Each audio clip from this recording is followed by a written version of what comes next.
ధర్మాత్మ వైపు ఉంటుంది కదండి. ధర్మక్షేత్రంలో అర్జునుడు స్వతహాగానే, పాండవులు స్వతహాగా ధర్మాత్మ కాబట్టి ఆయన సందేహం ఉంది. సహజంగా విజయము వారి కుమారులకు వస్తుందా పాండవులకు వస్తుందని భయం. వీడి సైన్యం చాలా పెద్దది అయినప్పటికీ ఎందుకు భయపడుతున్నాడు? పాండవులు స్వతహాగా ధర్మాత్ములు, ప్లస్ ఆయనతో పాటు ధర్మపతి అయినటువంటి ఒక వ్యక్తి ఉన్నారు. ఎవరైనా భగవంతుడే అక్కడ పక్కనప్పుడు సహజంగా విజయం అటువైపు ఉంటుంది. కానీ ఇక్కడ వీళ్ళ జనం చూసి మోహం. అందువల్ల అర్జునుడు ఆ సందేహంతో ఈ విజయం గురించి అడుగుతున్న సంజయుడిని, ఎవరు? ధృతరాష్ట్రుడు. అలా మాట్లాడుతూ అర్జునుడు కాస్త అన్ని అయిపోయిన తర్వాత చెప్తుండగా దాంట్లో మధ్యలో అర్జునుడు యుద్ధం సిద్ధంగా ఉంటాడు. కానీ మధ్యలో కృష్ణ ఒకసారి చూడాలని ఉంది, ఒకసారి ప్రధాని కొంత ముందుకు తీసుకెళ్ళి చూడాలని ఉంది అని ఎవరు ఉంటారంటే చూపించమంట. సో కృష్ణ కాస్త ముందుకు తీసుకు చూపిస్తారు. వాళ్ళందరూ కూడా ఎవరు ఉంటారండి?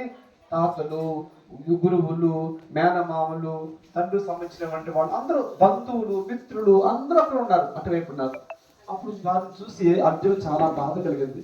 ఇటువంటి వారితో నేను యుద్ధం చేస్తే ఏం ప్రయోజనము? అందరినీ సంహరించిన తర్వాత రాజ్యం ఇంకెందుకు అని చాలా బాధపడుతుంది. ఇంకో మెయిన్ పాయింట్ ఏంటంటే వీళ్ళందరూ చనిపోయారు అనుకోండి, స్త్రీలు పాడైపోతారు కదా. మరి స్త్రీలు ఎప్పుడైతే వివాహం చేసుకున్నారో భర్తకు సంబంధించిన వ్యక్తి ఆవిడ ఒక పురుషుడు కనుక ఆఫీసర్ సాంకేతికం చేస్తే ఏమవుతుంది? అన్వాంటెడ్ అనవసరమైన పిల్లలు పుడతారు, అంటే వర్ణ సంక్రమణ పిల్లలు పుడతారన్నమాట. ఆ పిల్లలు పుడితే, అటువంటి పిల్లలు పుడితే సమాజానికి, ఆ సంతానం వల్ల సమాజానికి ఎంతో కీడు చేస్తారు వాళ్ళంతా. అటువంటి సంతానం ధర్మానికి విరుద్ధం కాబట్టి ఆ సంతానం వస్తే అది సమాజానికి చాలా దారుణంగా ఉంటారు ఆ ప్రజలందరూ కూడా. అటువంటి సమాజానికి నేను కారణం అవుతాను అంటే నేను చంపేసిన అందరినీ ఆ స్త్రీలు మళ్ళీ ఎవరోతో పెళ్లి చేసుకోవడం జరుగుతూ ఉంటుంది. వాళ్ళకి ఆ సంగతి కూడా పిల్లలు పడతారు. పిల్లలు పుడితే పుట్టే పిల్లలు చాలా దారుణంగా పడతారు.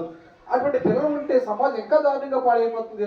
అటువంటి దానికి కారణం నేనవుతున్నాను, నా స్వార్థం వల్ల ఇదంతా అవుతుంది. కానీ అర్జునుడు భక్తుడు కాబట్టి ఆ దయా గుణం వల్ల ఆయన ఉద్ధరణ తప్పేద్దు అని పిలిపిదనం కాదు.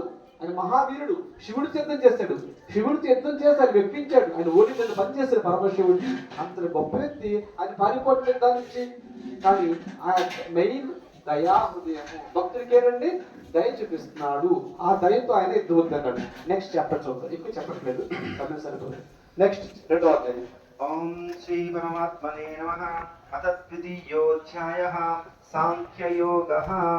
సంజయ ఉవాచ తం తథా కృపయావిష్టం అశ్రుపూర్ణాకులేక్షణం విషీదంతమిదం వాక్యం ఉవాచ మధుసూదనః. శ్రీభగవానువాచ కుతస్త్వాకష్మలమిదం విషమే సముపస్థితం అనార్యజుష్టమస్వర్గ్యం అకీర్తికరమర్జున. క్లైవ్యం మా